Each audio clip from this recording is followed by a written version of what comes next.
नमस्कार दोस्तों, welcome to sporting angels education spectrum. It is mathematics time और you all geared up. तो चलो स्टार्ट करते हैं। कंपाउंड इंटरेस्ट कर रहे हैं हम लोग। और कंपाउंड इंटरेस्ट में मैंने आज ये जो सम लिया है ना, ये थोड़ा ट्रिकी है और कई बार बच्चे इसमें थोड़ा कंफ्यूज हो जाते हैं और कभी कभार तो हम भी कंफ्यूज हो जाते हैं। तो चलो सोल्व करते हैं। आप मेरी मदद करना, करोगे ना? ओके। तो देखिए क्वेश्चन है, what is the least number of complete years in which a sum of money put out at 20% compound interest will be more than double. Double नहीं, मोर देन डबल। आओ चलो ऐसा करते हैं, हम प्रिंसिपल ले लेते हैं P, अमाउंट ले लेते हैं A, नंबर ऑफ पीरियड्स ले लेते हैं N, and let's put it in the formula. What is the formula? याद है क्या सबको?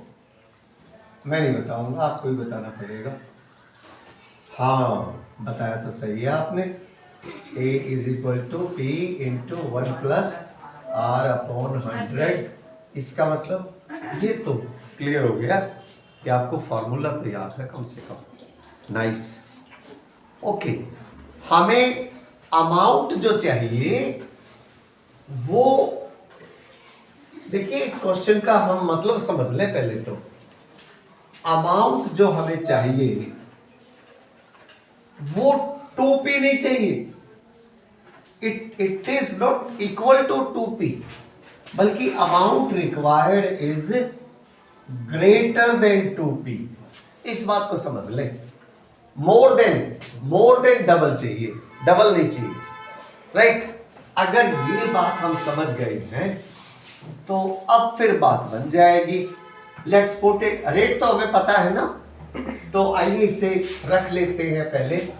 ठीक है, फॉर्मूले में रख लेते हैं। तो this should give us amount is equal to principal into 1 plus 5, कितना था? 20 upon 100 raised to the power n, and this should give me amount is equal to principal into, ठीक है, this should give me 6 upon 5 raised to the power n. Right, and this should give me P into 1.2, right, and raised to the power n. अब यहां से हमारा सवाल देखने वाला बनता है कि हमने जो नंबर ऑफ ईयर्स लिए हैं वो n के ही बराबर लिए हैं। तो आइए पहले n को 1 पुट करके देखते हैं। When n is equal to 1, तब क्या होगा?